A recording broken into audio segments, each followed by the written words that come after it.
Well, it's a good evening here. 23 degrees here in Brisbane, but it feels like bloody 6. Anyway, it's a good evening from the studios of Radio FM 88 here in Brisbane. Our co-host is sitting right there at the top of the totem pole, and our UK guest is actually on holidays in Crete, of all places. Fantastic place, nice, tropical, sunny. Envious, mate. Anyway, without further ado, I'm going to hand it straight over to Paul. It'll be an interesting show. It's how funny how the theme starts over a period of weeks, and it's just seems to magnetize towards it. So we're dealing with animals. Lovely. Thank you very much. And good morning from the southern hemisphere, from us here in the northern hemisphere, in a gorgeous, luxurious 23 degrees. That's absolutely marvelous. Got my summer clothes on, not 6 degrees at all. Here we are, bring it up. It's amazing what a number can do to a person. So I want to introduce you to Paul Quinn. I think we're in for a fascinating exploratory conversation about life with the animals and people's mental health. Good morning, Paul. Good morning, Pauline. How are you? Very good, very Morning, good. Jeff. All the better for seeing you, my dear, said the wolf. Well, I'm enjoying a nice 31-degree temperature here in Crete, just outside Heraklion. So beautiful. So many, many years ago, once we were born, Paul, way back in whenever, life for you began in Ireland, didn't it? I was born in the UK and moved to Ireland when I was about 2 years old, I think. I was first generation English born, which puts me in the category of being a plastic paddy. Such a plastic paddy, good one. Well, and grew up in Ireland and grew up in a farming community. I was there till I was about 9, 10, then moved back to the UK. All right. And life growing up within the farming community and moving back to London in the city where you weren't allowed out. Things changed immensely. I could disappear for the day. Going through the woods, forests, and playing around on the farm with sheep and horses, and just disappear, hang out with my mates, and then all of a sudden I'm moving to London where I'm not allowed out because there's so many strange people. There's cars that are going to knock you over. There's so many. You're going to get kidnapped. You're going to get all sorts of. Basically, it's a horrendous life. It is. The spookies and gargoyles and everything. Okay, so a 9-year-old. Whereabouts in Ireland? The West Coast. Grew up Galway. Yeah. Beautiful place. So did you have access to the beaches as well? So you could, aside from the disappearing into the forests and no, not really. No, it was all Connemara Hills and woodlands and Connemara Hills. Yes. Okay. Wow. So you got infused with the plastic parrot, the plastic paddy way of looking at things. Yeah, simple. Look at life simply. Do things simple.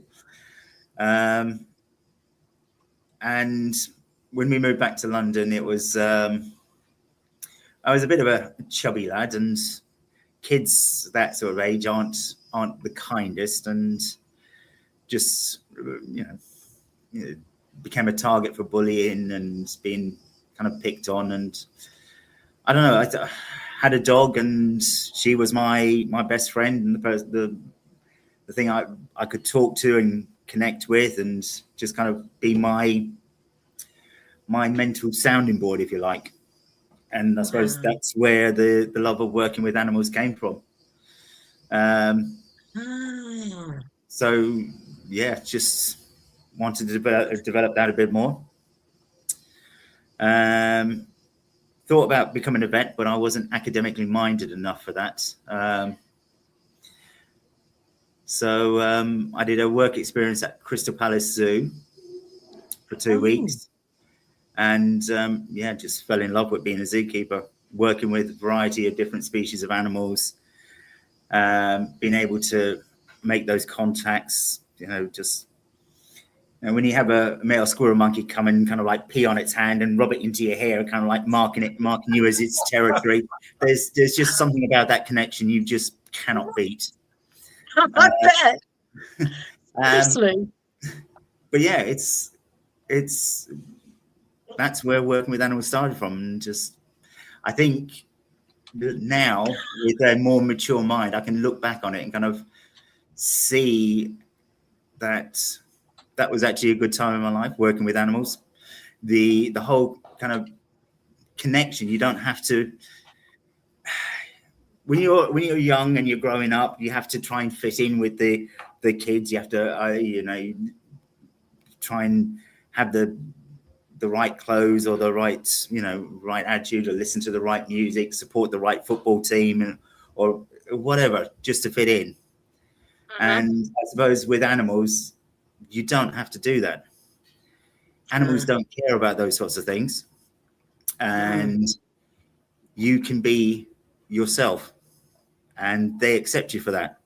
They have their basic needs. They're kind of like food, water, shelter, being able to behave naturally, and that's it. They're happy.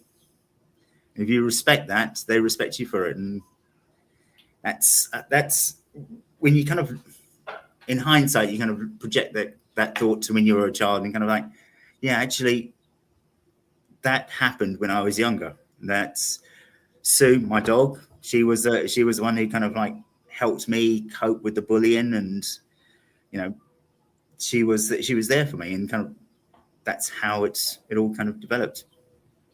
And I see it today when working with the students. You kind of see students with various different issues and gradients of issues, and I don't know, there's just that simplicity of animals that helps, I suppose, ground young people these days, or people, anyone with difficulties with coping with mental health issues. I mean, if you think about it, when we all was going through lockdown and COVID, we were told, get out to nature, make contact, get back to basics. And I'm sure that's got to be the same feeling for gardeners. You kind of like, you're out there doing basic things. You're just kind of working with your hands. You're just kind of being creative and being just not having over complex life. Yeah. So simple is the best way.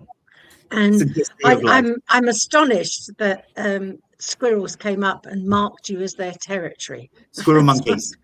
Oh, Yes. okay.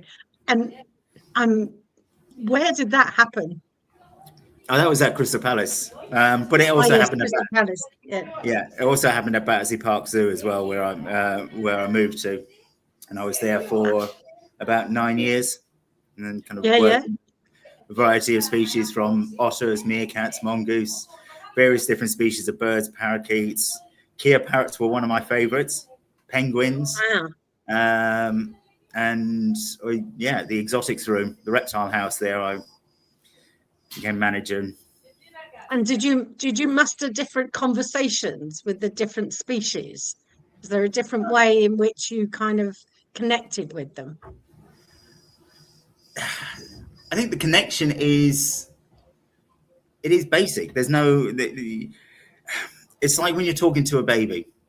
A baby doesn't understand what you're saying to it. It's just your mannerism, your tone of voice, how you carry yourself. And I think animals learn to, their basic survival instinct is to learn the situations around them, to read the situations around them, read the environment. And as a human, that used to be our basic need. Read the environment. If we didn't read the environment, then we'd have a saber-toothed tiger chewing on our neck. So saber-toothed tigers get around, don't they? They do. But it's all back to those primordial experiences, those things that are ingrained in our minds genetically or I don't know, psychologically, from when we were, you know, evolving from apes to man. Right. Okay. Whew. So I've got visions here we there. are. We've gone. I've got visions of Conor Loma going down Manchester United at Old Trafford, mowing down that English winger. Yeah, well, the lions roar, and I heard the other day that there's not 3 lions on the England badge. It's 3 jaguars, but what do I know? So I'm rather hoping that Paul, tell us your love of animals.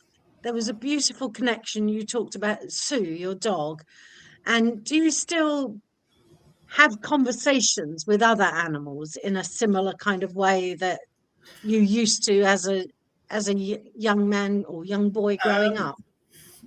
No, I suppose now it's more, I have people in my life I can have those conversations with. Don't get me wrong, I do have conversations with anybody who works with animals will lie to you if they tell you they don't have a conversation with their animals. It's just, you do. You kind of like checking in the morning with them, how they're going. You're asking them how they're feeling. 9 times out of 10, they don't tell you how they're feeling. But you learn to read them. A lot of talking to animals is for our own benefit. Animals' ability to grasp or understand language is probably limited to their own species, and that's basic communications. You know, the certain tone of a grumble from a lion can indicate some sort of action or feeling or what's going on around them, completely opposite to a different, you know, to different tones. So the actual talking, physical communication, talking verbally on our part is for our benefits, but it helps us make that connection with our animals. Okay. And what we get back from that is, animals understand that there is communication out there, and they probably understand that we are trying to communicate with them badly or whatever. It makes no difference. But as long as we respect them and they respect us, I think that's where the basic communication comes into it. Okay. It's that understanding of reading them reading us, they're reading our tones. It's like when I'm talking to the students and I try and emphasize how important our voice is, our tone of voice, you kind of get them to think about sheep farmers and how they communicate to sheepdogs. They use whistles. They have to project their voice to be heard across, you know, half an acre of field, going down valleys or hills or anything like that, and that sound gets distorted. So if a shepherd's screaming and shouting at his dog to go left or right, the dog's going to go, yeah, to hell with you. I'm not listening to you. You're shouting at me. I'm scared. I'm gonna keep away from you. But if he uses whistles carry less anger, it projects less aggression in its tone. And that's what I'd have thought a whistle was a fairly neutral but a fairly consistent, if you like, frequency. So yes, it is. Whatever comes, so that it's almost like it's a signal. Yes. To and the same is said for animals. If you're talking to an animal in, you know, English or whatever language you're speaking, you're talking to your cat, dog, your snake, your, you know, whatever. It's your tone, your mannerism. It's how you carry yourself when you're engaging in that communication. And that's what animals read. They read that. Yeah. They understand that because it is basic communication. Sign language, basic communication. You know, it's a form of basic communication. It's using your hands to communicate. So going back to basics then, when it comes to communicating, yes, and putting yourself in a position where you want to make connection with the animal, Yes. rather than ordering it around or telling it what to do. Or I'm just making an assumption. I'm just trying to, if I were a brand new student with you and you were trying to tell me, okay, you're going to have to respect the animals, and I haven't got a clue what you're talking about, what would be the ABC of respecting an animal? Well, learn to know the animal, learn its behavior, learn the warning signs when it's being stressed or when it's being up or when it's upset with you. Learn what is within the animal's parameters of behavior, and if you work within those its natural behavioral parameters, you're able to get it to do things. We target train, for example, we have a couple of pigs that we target train to get on scales, because it's important for us to know what their weight is, make sure they're getting the right amount of food, make sure there's nothing, weight loss can be a sign of a problem, an illness. So we need to monitor that. But we don't need to kind of like force them into a crush and kind of like get them onto a scale. We use positive reinforcement to get them on. So we get them used to a target, and we kind of lead them to the target, and they walk up to the scale by choice, and they get rewards for it. In order for that to happen, we have to learn how their behavior is, and if they're upset or having a bad day and they don't want to cooperate, then we don't force it. We can get that weight another day, and when it's a bit more happier. So it's important to learn to read the animals and understand that. Right. So a lot of time observing them and watching little tweaks and nods of the heads, or shakes, bowing themselves, all those sort of grunts, nuances. noises. Depending on the species. I mean, some would say it's difficult with reptiles, but let's say, for example, a snake. A snake will, if you're stressing a snake out and it doesn't want to be handled, it will hiss at you first. It will coil itself up before it kind of, you learn to read kind of nuances, body language. And through that, you make a connection with the animal. Yeah. It's a form of all the animals, you talked about a snake. It will hiss and it will curl itself up. Squirrels might do something different. Squirrels have a chatter. What have you learned about the different species and their different ways of connecting? The different species have different behaviors. The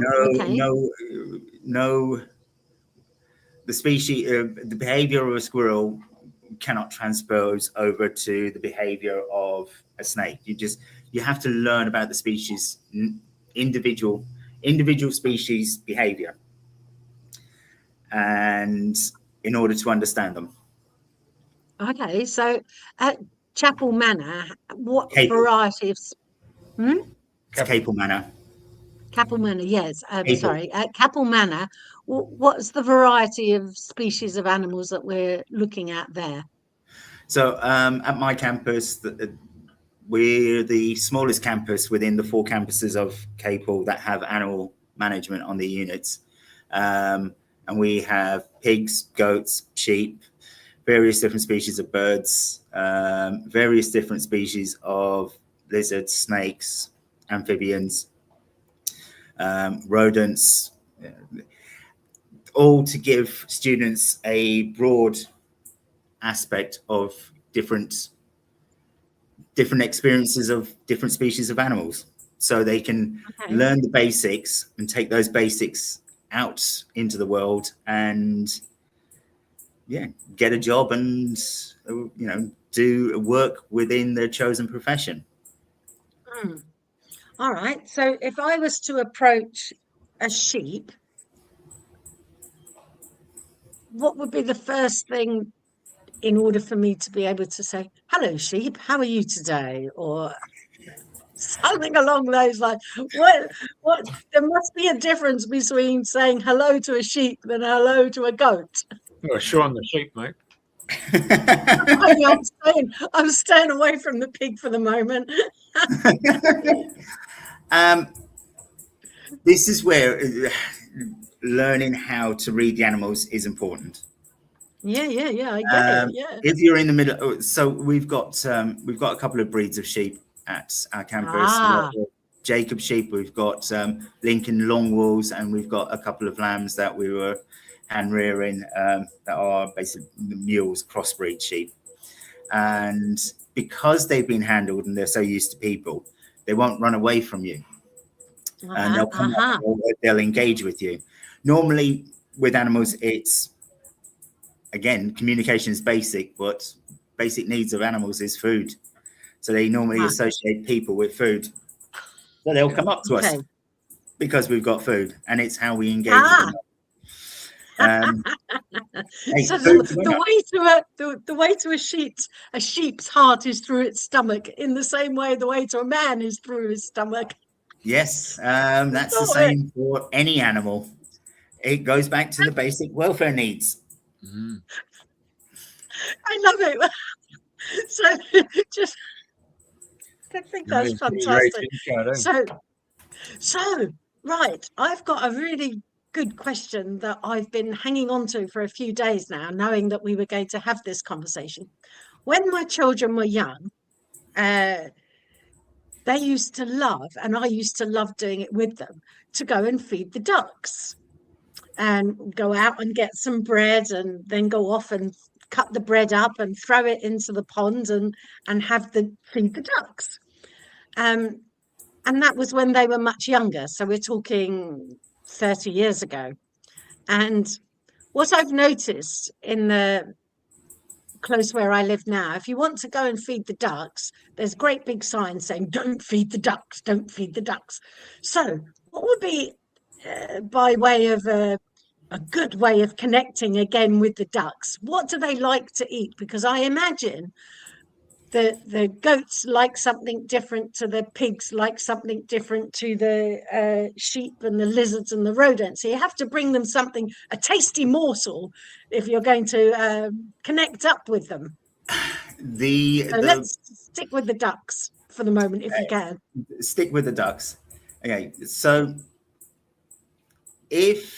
let me put this way. If somebody was bringing you a McDonald's, and their neighbor was to bring you a McDonald's as well, and their neighbor was to bring you a McDonald's as well, and in the course of a day you end up with about 40-50 McDonald's, how are you going to feel? Exactly. Is that what bread is to the ducks? Well, bread, it's not good for them. It's okay. So it causes problems because the starch, because most people feed them white bread. So it causes the white bread to, when it hits the water, swell up, expand. When they ingest it, it swells up and expands and kind of causes blockages, causes them, and there's no nutritional value to it. And it's easy food. Fair enough. So that's why there's signs up saying don't feed. It's because there's no control measure in there for them to feed, and people will feed whatever they think the animals will like, and that's not necessarily what they should be being fed. So what would ducks like then? If I Grains, throw away my loaves of bread, let's get something tasty. Let's bring them a cordon bleu duck meal.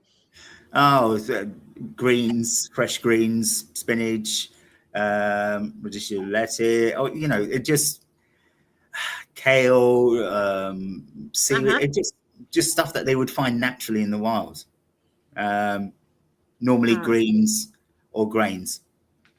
And again, it goes back to knowing the animals. You're not going to take a Happy Meal to meet a sheep, but you might take a handful of sheep nuts or a handful of hay, and that's where you make your connection. And a lot of people don't think about this when they're feeding some animals. They don't think about sometimes people project their own feelings and their own emotions and their own needs onto the animals they're engaging with. And that's not necessarily a good thing for the animal. We were talking about about us talking to the animals, and a lot of that is the animals don't understand what we're saying, but it's for our benefit. It's our way of engaging with them and feeling that we are making a connection.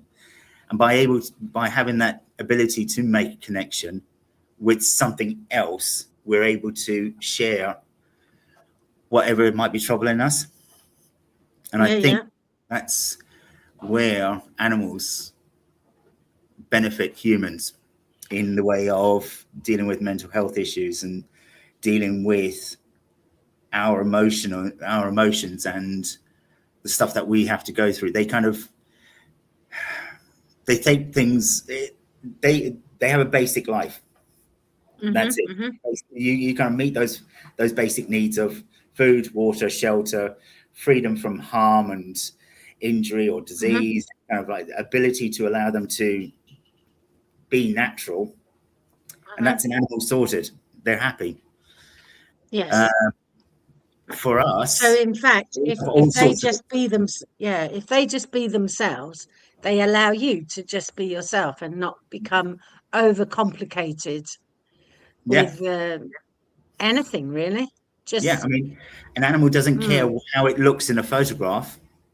So when you get your mobile phone out there and you're going to do a selfie with the animal, it's not kind of like making sure that its ears are in the right position, or its hair straight, or it's not got a bit of grass sticking out of the side of its mouth. It's just don't care. You take your photo. And I think that's where we need to learn how to behave. When you do take a photo and you have a look at it, you can see their personalities come out. You watch their eyes; they're really quite mischievous. Hey, I mean, there is curiosity in animals. Animals are they do have a curious nature. It's part of evolution. It's how evolution happens. It's curiosity develops and kind of grows and over the generations. I remember it'd be about 10 years ago, the guy who hand reared a brown bear, and he unwraps a McDonald's burger, and he gives him the meat, and the bear just looked at it and smelled it and wouldn't eat it. That's the bear sending a message. Yeah. Don't eat that. It's not good for you. Go back to the drawing board and get yourself some trout and bring me along a decent trout, and I might sniff at it for you. Yeah. But then to get that trout, you have to be out in nature. You have to bait your hook. You have to have the patience to catch it. You have to have your technique right. So it's basic living. Wow. Your mobile phone isn't going to catch you a fish. Okay. No. And so when you're handling the lizards and the rodents, that's a different category of animals, I would have thought. Is there anything that you do with them that would be completely different to how you'd approach the sheep and the goat? Oh, definitely. Different sizes for a start. You're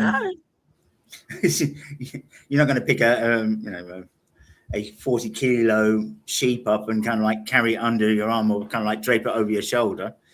But a 500-gram lizard will plop down your shoulder and kind of like securely, obviously, or just they'd move.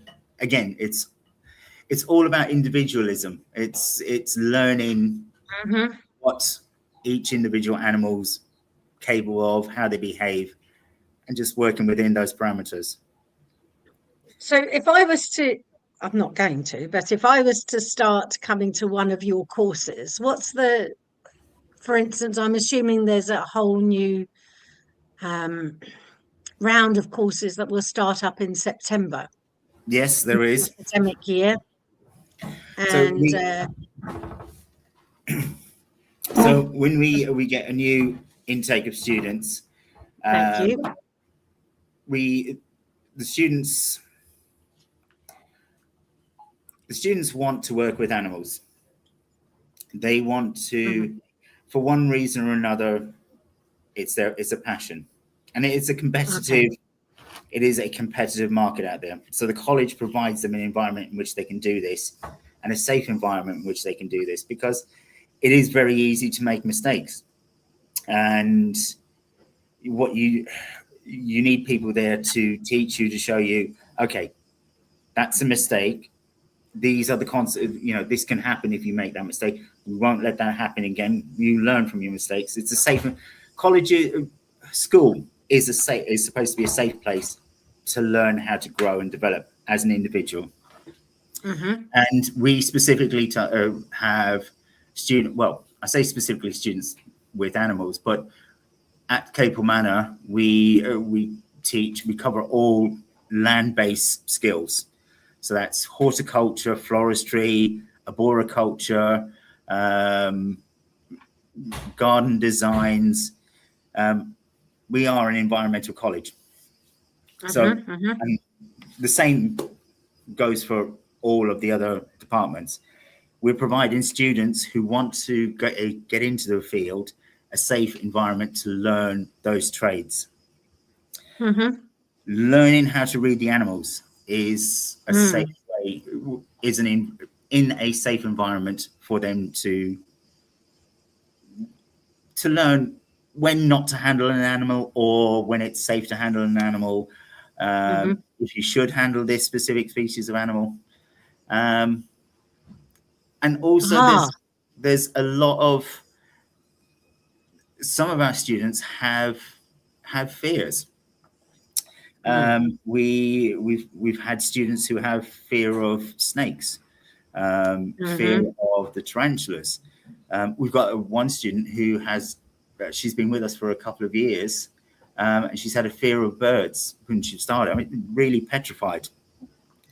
And over the past year, she's overcome that fear, and she's handled the barn owl, she's handled our chickens, our quails, and it's all through a process. And getting a student over a fear, it's like anything. When you get over a fear, or when you've achieved something, the euphoria you feel, the glee, the kind of the warm fuzzy feeling you have inside of achievement, that's a real positive for the human mind. You guys must have done it yourselves when you've, I don't know, when you passed your driving test, you know, you kind of felt a sense of freedom, a sense of achievement. You kind of, it made you feel good. Yes. When I can sing the song, I did it. Yeah. And again, that's done through providing a safe environment for our students to overcome those fears, rather than having the pressures of being in a work environment where they're kind of like, right, well, I don't know, veterinary nursing, we've got a parrot coming in, you've got somebody who's got a fear of birds, I can't handle the parrot. Well, what use are you if you can't handle the parrot? You know, you can't. We're a vets. We work with various different species of animals. You need to be able to handle various different species of animals. So it's getting over those fears. It's facing those fears, but in a safe environment on a gradual basis, and it also provides that reward, that sense of achievement, that kind of mental well-being, the kind of your mindful state of kind of being calm, being So when the animals are happy, they project simple, basic happiness. They radiate it, and it can be that's contagious. a way of looking at it. That's a way of looking at it. And it's stuff I've seen. Kind of, we've seen students who are prone. We've had students who. So there is a lot of classroom work involved with the courses we run, and sometimes they're being in a confined space in a classroom. other students, there's noise around, you're looking at a screen, you're having to kind of like watch what's got being on the projector. Well, how old school am I? On the projector. Interactive whiteboard system that we have now for. Oh wow. And you have all that, and we've had students who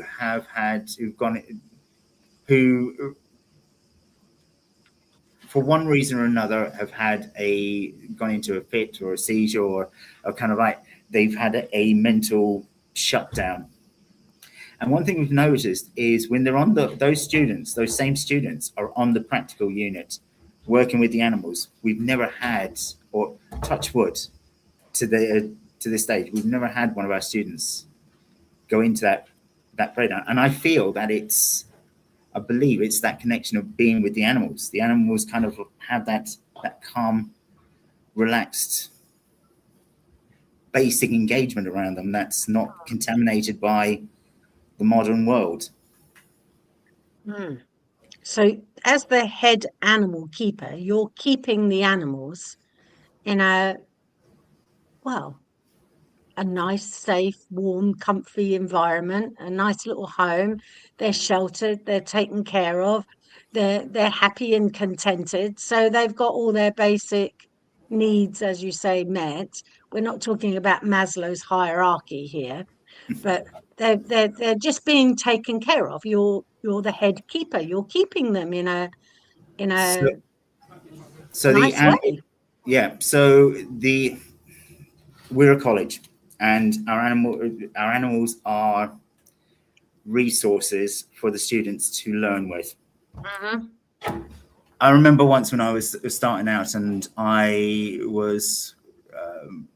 had a work experience when I was very, very, very young at London Zoo, and the head of education took us around on a bit tour, and he said something to me which really stuck in my mind. He said that he sees animals in the animals in the zoo as ambassadors of their species. They are there to educate and teach us about their species, about their life, about the world they live in. And as ambassadors, they deserve the premium of care. And that's what I bring. That's one of the things that I kind of try and emphasize or try and get across to the students. And it is something that we do at the college. The animals, yes, they are resources for the students. They are teaching resources, but that doesn't mean that they don't deserve the premium care, because they're teachers. The animals are teaching. We are learning from them. And they deserve the same amount of respect as the teachers that are teaching our students. And they are teaching the students about their species. So they are ambassadors of their species. It's a beautiful, beautiful way. It is. Beautiful way. This is what we need to look at, the animals we have. Animals, there are people who will object to animals being kept in captivity. And they have valid points and reasonings behind them. Mm-hmm. But unfortunately, we're in a world where there is not much of a natural environment for a lot of those animals to grow and develop. And there's not much of a safe environment for those animals to grow and develop.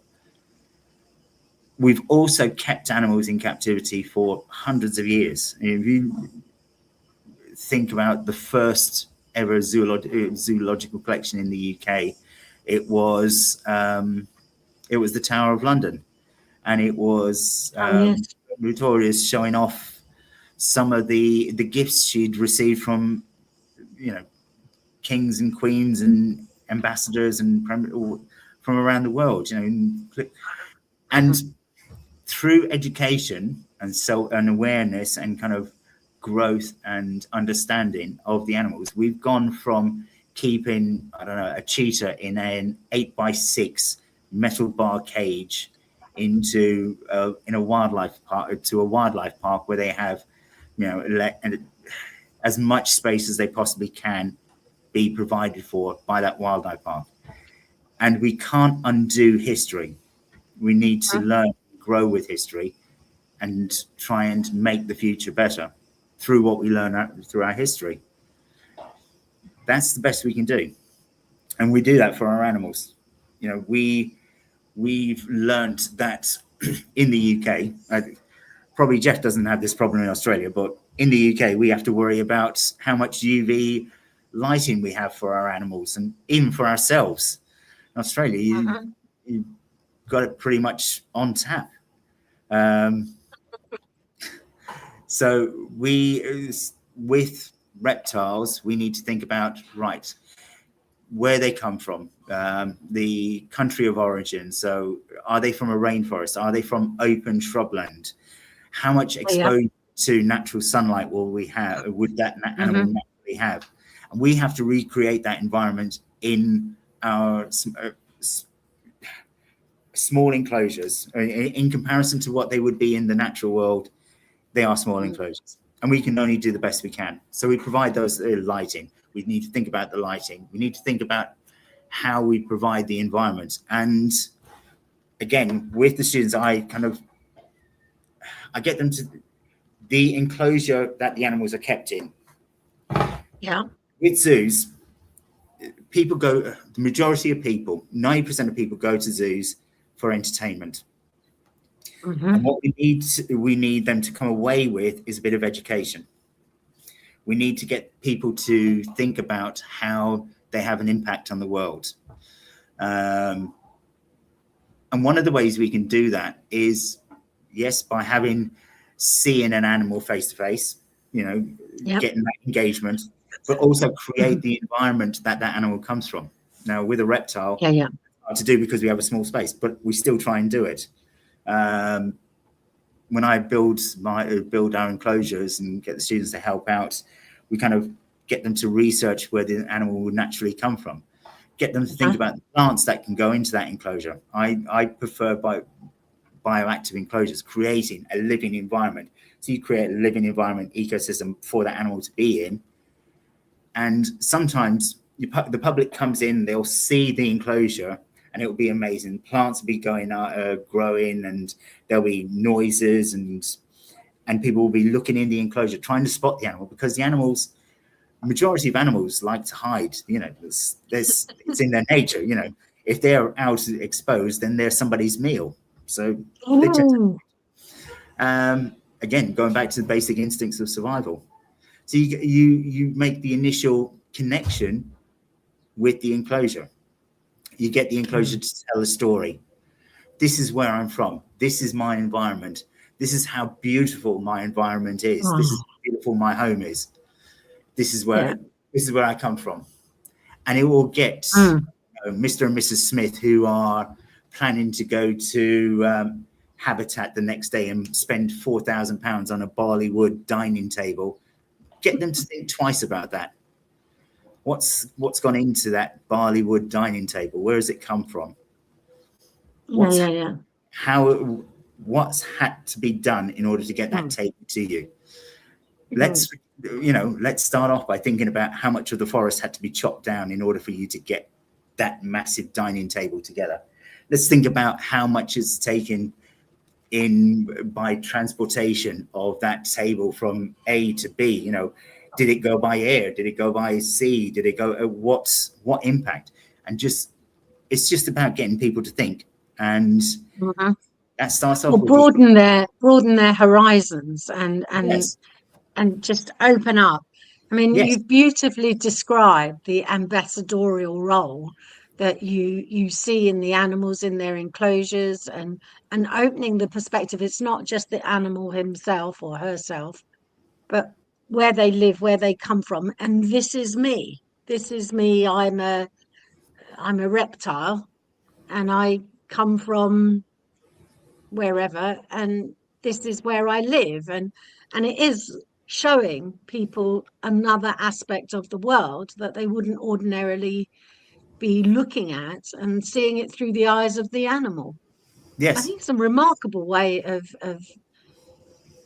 just seeing the world from a different perspective. And when we went through COVID and we went through lockdown and we were told to get out for our, I don't know, what was it? We were allowed out for an hour walk a day. Our daily exercise. Yes, daily exercise.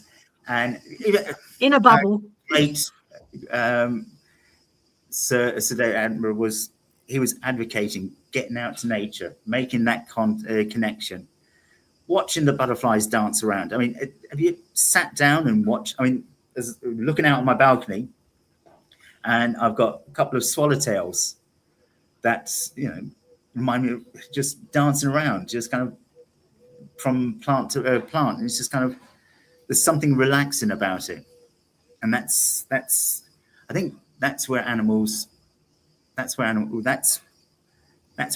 help us.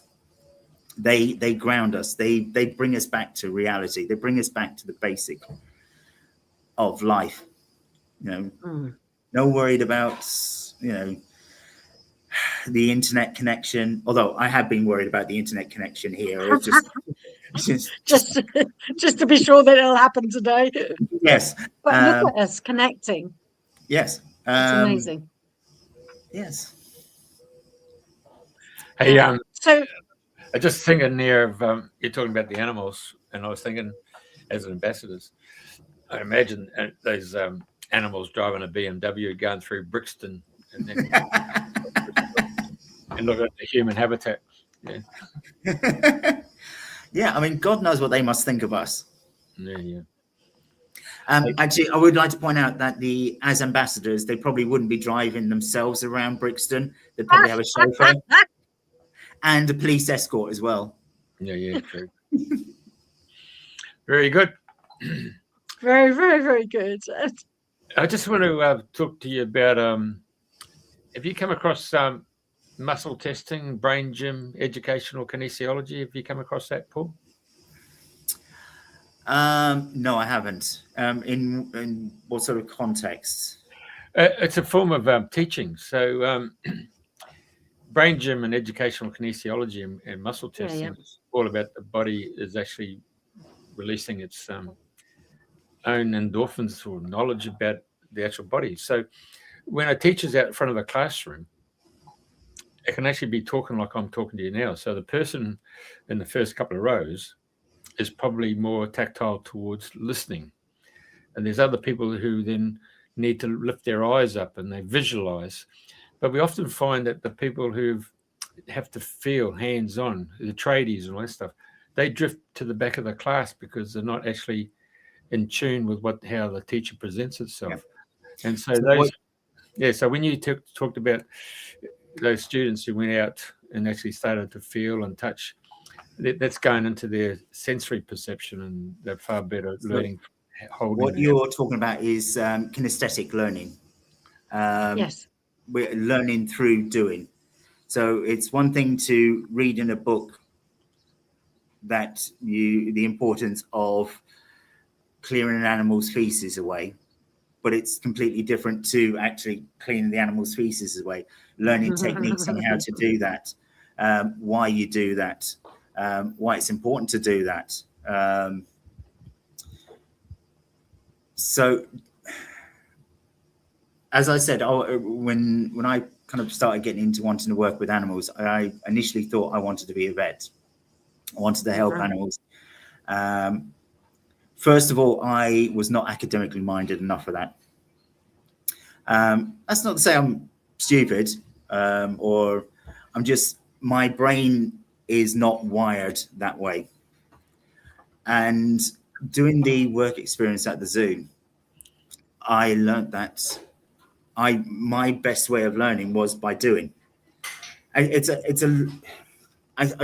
would say that it's the same for a lot of hands-on physical work that anybody does.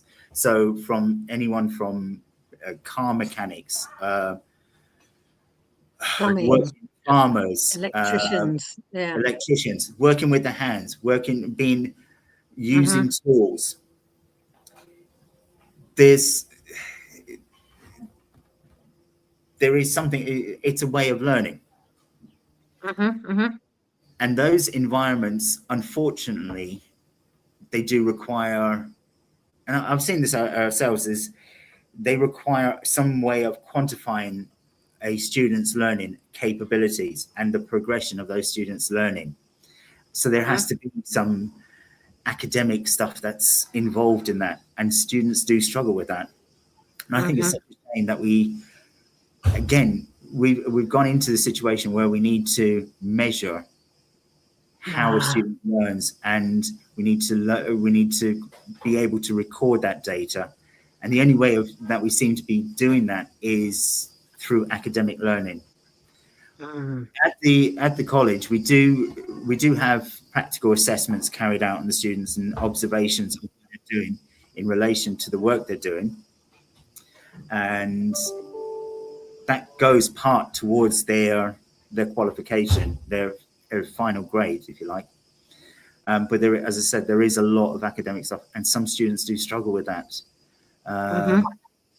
Maths and English. But is it counterbalanced, and the whole way in which they approach the animals, their observational skills, their practical skills, how they've completed practical assignments successfully, all of that is a much broader perspective, and looking at what they've learned, where they started, and what they've ended up with at the end of completing a course or an assignment. So it's not all about writing and being theoretical. It's not, but we also need to bear in mind that people are different. We have so many variation. No, how best to describe? It's like when you have a baby and you kind of like, you get your milk powder and it says, oh, this is the recommended amount you need. You need to feed them every so many hours. 4 hours. Yeah, with this amount of 250 mils of milk. Okay, that's great, but some babies require more, some babies require less, some babies require more frequent feeding. You need there needs to be adjustments. There needs to be that variability to accommodate the individual. Of course. And I don't think we've quite got that balance right. And I think that's something we across all of the education system that needs to be addressed. We put so much pressure on our young people to meet targets and standards, and not only within my industry, but across the board through education, A levels, GCSE, maths, English, biology, whatever the subject matter is. We need to be able to, yes, there is a need to quantify what a person learns. We need to measure that they are learning, because we do have the other downside of, we do have some students who just don't want to. They can't be bothered, or there could be a number of reasons. Maybe their way of learning is not, we're not catering to that way of learning correctly. We need that adaptability, but there's a standardization across the board for education, and it's got to be the same in all the countries across the world. It's Australia, you must have qualifications that you need to hit this criteria in order to get a pass. So you need to get this for a merit or a distinction, or to get your 9 or 7 or whatever it is gradient. It's across the world, so it's not just. Well, we used to have a saying, what gets measured gets done. So once you impose a measurement on something, that's the target, rather than the much broader.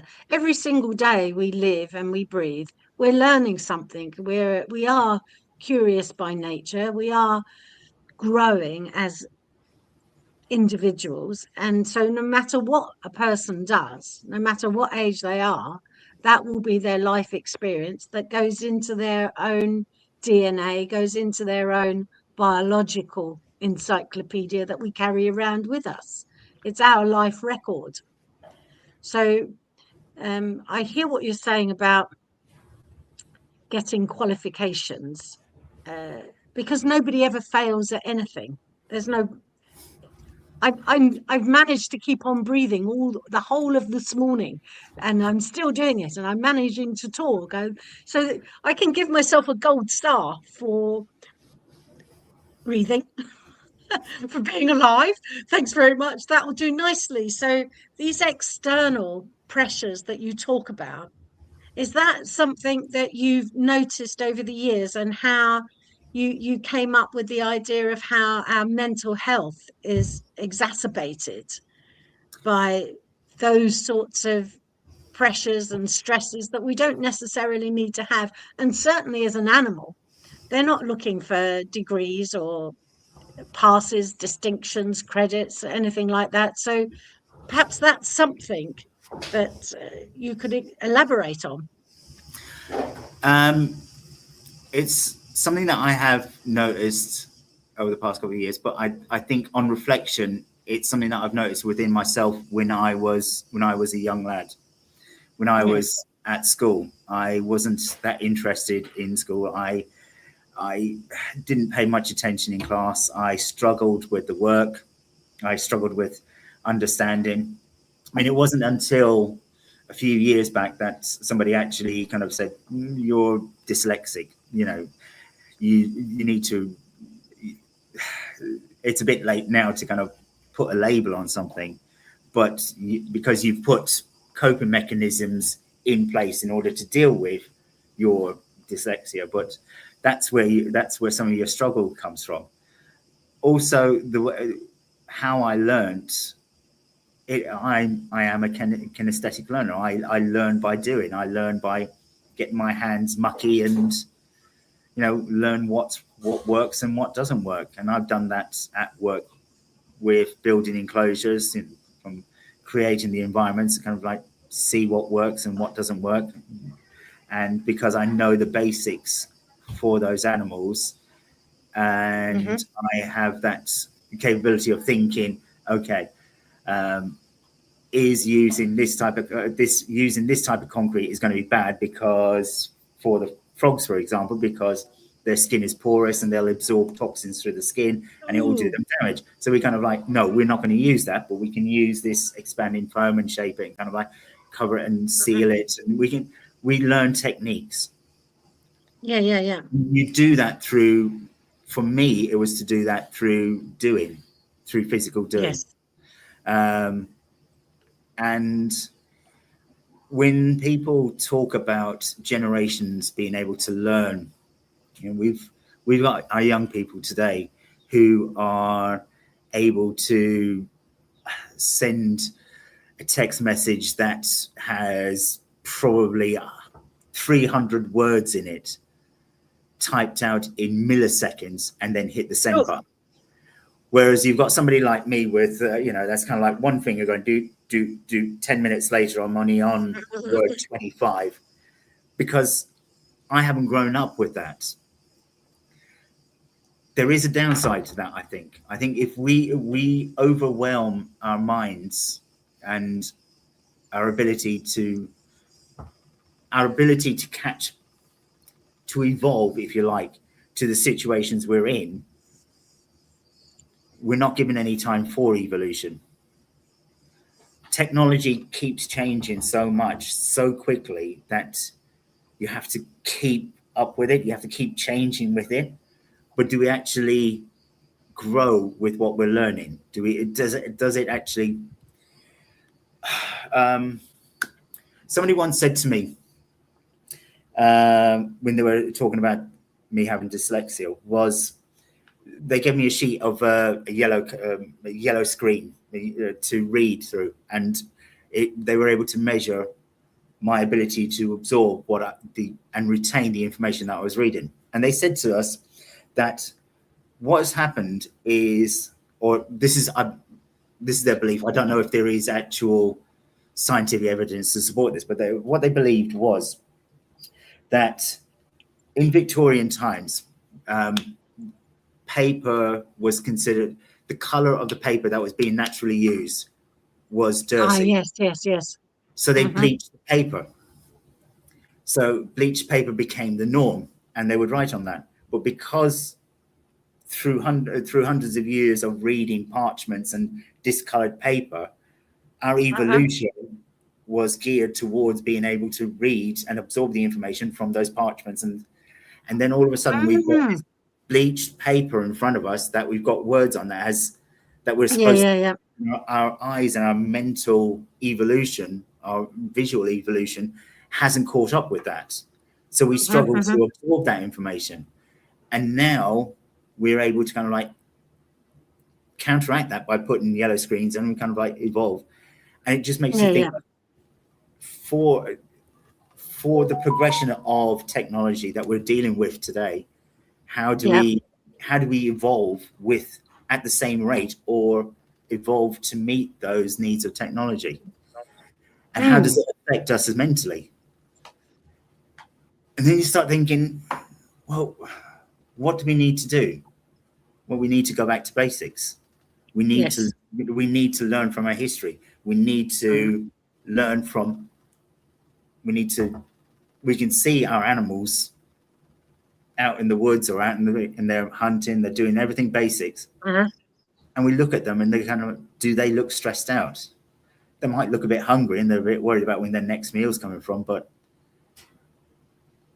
is that all they've got? That's all they've got to worry about. We've got to worry about paying the rent or paying the bills or keeping up with our, internet provider, or is that internet provider good enough for us? Checking our insurance company. We have all these things going on in our heads, and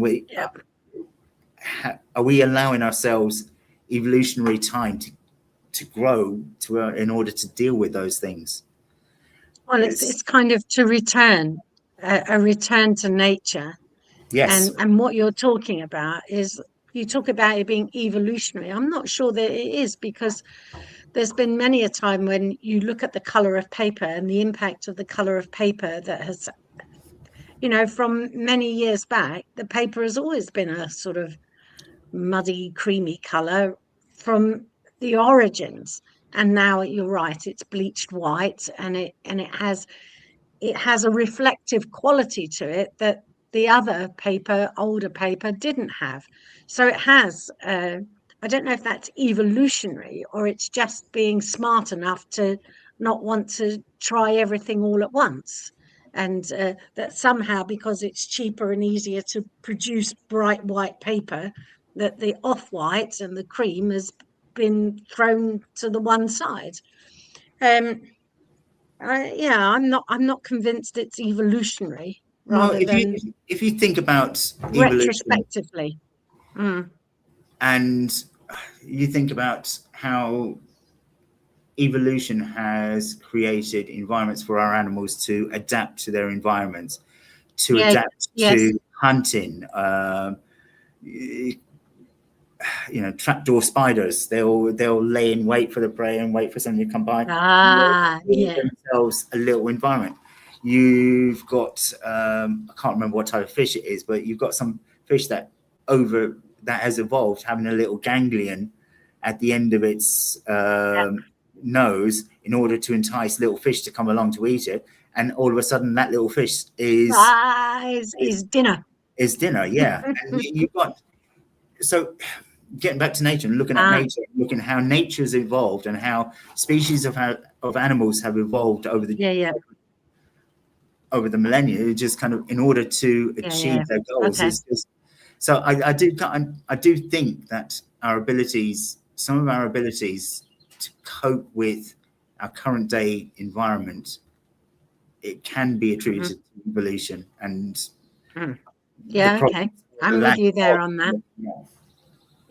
Because I actually do think intelligence is the capability and ability to adapt to all new kinds of environments. And I do consider that of all the species on the planet, we seem to inhabit the vast majority of it. There isn't anywhere that the humans haven't been, that they haven't been able to adapt to. Whereas, for instance, I'm almost certain a giraffe isn't gonna find a comfortable place in Norway or up in nearer the North Pole. And similarly, an ambassador might be driving down, getting chauffeured down Brixton. Is that Brixton High Street again, isn't it? Hey, It is a lovely high street. I just want to change the subject somewhat because Sorry, Jeff. no, it's okay. On my morning walks, because you get to know all the dogs. Yeah. The dog walks. There's a lady called Tanya, and she's a grade 12, which is your high last year of school. And she told me that she had failed 5 of her students because they'd done their essay using AI. And I said, well, how AI? Oh, we've got a software program that tells us it's AI. So I work with Elon Musk's AI called Grok, and I put that question to Grok, and Grok came back and says, the universities that we know today will be gone, and they'll only be offering, to survive, they'll be offering 4 to 6 week courses. And it's purely because why would you want to spend $80, $120, $150,000 for a 4 or 5 year degree when you can ask any one of these AI programs and they get an answer within 10 seconds? And so I said, well, that's really interesting. So what industries is going to survive? It's going to be tradies, but all the other industries like marketing and promotion and advertising, financial planners, superannuation people, musicians, photographers, Gonski. So with you guys providing a practical, hands-on experience, a bit like Findhorn, where they threw themselves in growing those fantastic vegetables because they're working with the elementals. I think that's the way forward there for you, Paul. I think that's the only way you're going to survive, you know? Yes, it is. And through that, we kind of, it's through, as I said earlier on, through education, we've created better environments for the animals that we keep.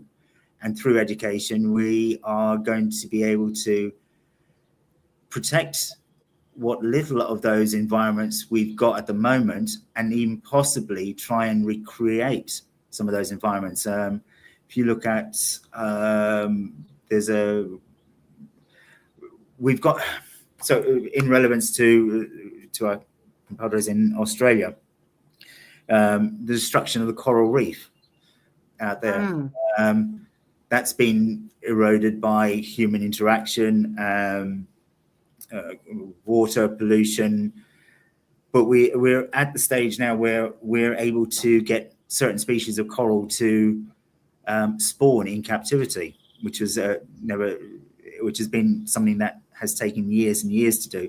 And in some cases, they've managed to get certain species of coral to spawn twice in 1 year. And that's all about learning about the environment in which they come from, learning about the environment which controls their breeding cycles. And that's factoring water quality, temperature, moon cycle. It's bringing all those elements together. And with our students, we can help shape the future, and we can help. Our students are going to be the ones that are going to hopefully protect and save and possibly reintroduce some of the species that we've ruined, undo some of the work that we've destroyed. And the way they do that is being able to connect, being able to understand, being able to read, being able to read the species that they're working for. In Africa, there's 3 individuals that have come through on social media, have no academic qualifications as such, but they're legends in their own right. I mean, there's a guy at a safari park, and when he passed away, the herds of elephants all turned up and stayed at their house there for 3 days, and then they left. Then there's a guy who works with his bloody lions.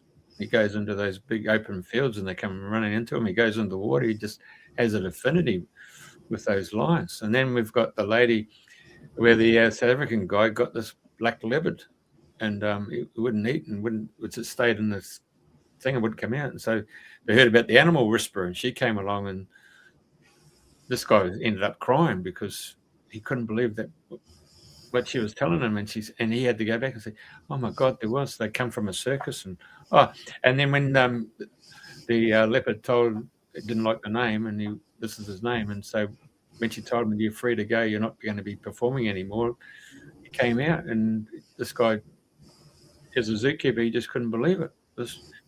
So, you know, there's phenomenal people out there with great gifts.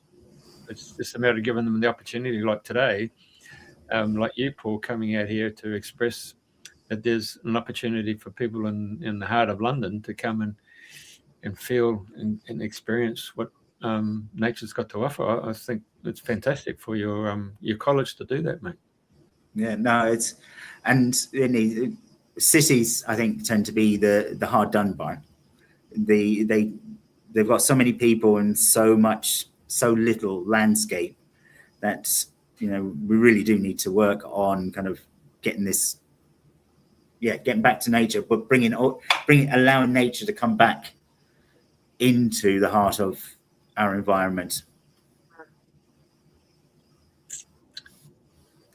So, welcome, now, I was nature. worried about being able to talk about this subject for half an hour, but an hour and 10 minutes. I'm quite impressed. We've done really well on this subject. Well, we haven't even talked We haven't about finished. Clarkson's farm. I mean, it's just a worldwide phenomenon to be able to get the farmers all around the world to introduce them what they're actually having to deal with for bureaucrats, particularly, and the rest of our civilization. He's done a remarkable job. Yes, he has. I'm not a fan of Clarkson himself, but his what he's able to achieve, what he's able to highlight, is as you say, phenomenal. It is, as you say, it's across the world. What's happening in one part of the world, it's like the butterfly thing. It has a knock-on effect across the world. And across the world, everybody's feeling it. Well, I'm sure you wouldn't want to work for West Oxfordshire Council anymore, would you? In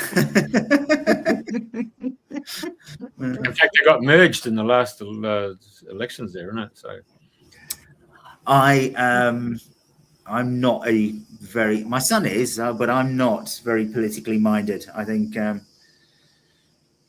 we have a problem where this is one of those dates things, isn't it? Topics that you do not talk about on a first date is religion and politics. But needless to say, when you have a look at this last episode, it comes in and it describes all the different birds that are in the habitat on his property, you know, and conflict between, do I go and harvest or get the harvest for the hay for the winter, or do I hang off for 2 weeks and I'll lose the nutrients and all that stuff? You know, what do you do? I mean, that was a real anguish position between. And then when she described all these different birds that he's got on his property, which is phenomenal.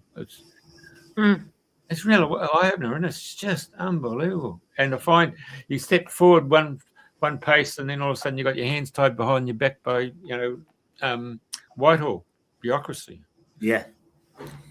You know, I think, yeah, I don't know what it's like in Australia, but in the UK, we're talking about politics. Each party have good and bad points. It's the same across the world. Everybody has good and bad points, and we tend to have the arrogancy not to think ourselves to be right, and we don't look at, okay, so this is right and this works.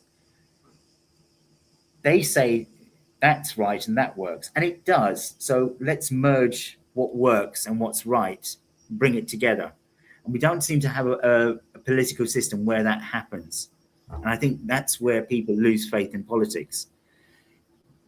Politicians say what they need to say in order to get into power.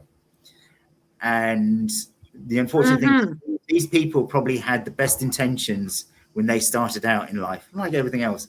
But because of the system that's in place, it just wears them down and grinds them into this pulp that just, they can't grow, they can't develop, they're conforming with their environment. And it's not necessarily the right environment. And I think this is where people struggle with politics, is we don't have a party that can look at itself self-criticize, reflect, change, and evolve, and be able to look at other things, other parties, and say, well, that actually works. That's a good idea. Let's utilize that, because they don't want to acknowledge that another party might have gotten an idea right. And it's the same with countries. There are good and bad points to countries, and good and bad systems in place, and it's corruption, arrogancy, it's ignorance. It's kind of like, yeah, we do what we do right. We're right. We know what we're talking about. They don't. It's just like, no. And Right. yeah. So some years, animals don't worry about that. no, I appreciate that. I don't see the dogs in London kind of like gathering together going, well, which party makes us pick up our poop after us? Which party brings in the heftiest fine? It's back to basics. Yeah. See, 5 years ago, I did a road trip down to New South Wales. I ended up going to Bega Cooperative, which is a dairy farm. A dairy, I'd get the milk. And in there, I met the chairman of the board. And they said, we're still a cooperative. And the framework of the cooperative is that we have 5 farmers and 3 specialist directors. In no way will we be taking our role as a farmer off the board, because we're the ones who are actually bringing the milk to the factory. These 3 other specialists are to do with actually the branding and the marketing.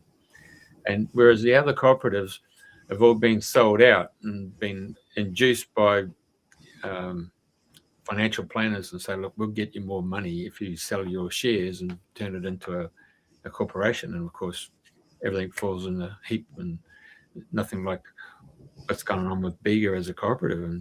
And that's really what you're trying to achieve there at Capel Manor, is bringing that cooperative of bringing all those little parties together to actually get, whether it's young children or adults, to come in and learn about animal husbandry. I think it's fantastic, and being in the city environment as well. Take my hat off to you, Paul, and your college. Amazing. Yeah. Thank you very much. We do have an amazing team, from the lecturers, support staff, the animal keepers, the practical instructors, our LSAs. We do, because of the environment, we do have a number of students which do have special educational needs, that do have mental health, and everybody comes together to create that safe learning environment for them to develop and hopefully get out there in the real world and make a life for themselves. So yeah, thank you. Okay. I wanted to ask one last question, which is, the name of this show is Dreaming the New Dream. So in your world, Paul, and you had the capability of getting a magic wand and dream a new dream, bring it into existence, what would it be? Dream a new dream.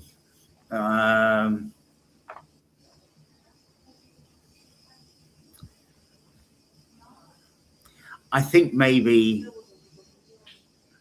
slowing down a bit more, going back about 50, 60 years and slowing down our environmental progression and getting more sense of protecting our environment and slowing down the technological development to a stage that we can put good management systems in place in order to look after those. That basically be a bit slower in what we're doing and being able to manage what we're doing, I think is what's needed. Reconnecting with a more natural rhythm.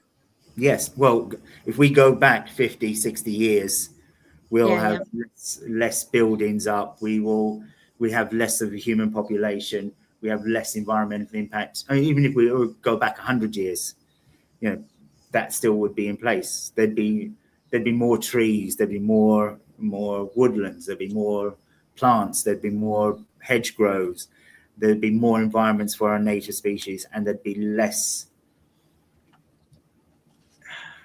We would have had less of a negative impact if we'd given ourselves time to learn what actual impact we do have. Hindsight is a wonderful thing, and we are now talking about learning what went wrong. We're talking about how can we undo species that have been taken off the planet because of what we've done, through hunting or environmental pollution, and we've caused species to be extinct, to be no longer here. I think if we can go back a bit and kind of slow down, that would do us a big favor. And also spend time to integrate. Spend time to integrate, spend time to question, and not be so hurried. Yes. Think about, do we do it, or do we need to do it? Can we do it? Should we do it? We need to ask those questions. Very good. Wow. Anything left from you, Jeffrey? Do you want to ask one last one? No, okay, mate. I think we're there. I have to say, it's been an extraordinary conversation. I had no idea where it was going to go, but what a delight, a complete delight. Thank you very, very much. Nor do I. And this is my first radio show, and radio shows, you kind of think people are listening to this, but I can tell you now, my palms are sweaty through nerves. That's because you're in Greece. No, not through the heat.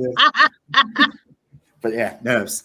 But thank you both for making it a painless. I'm going to remember the ambassadors, the giraffe ambassadors driving down Brixton High Street. It's going to be an image that's going to stay with me for a long while.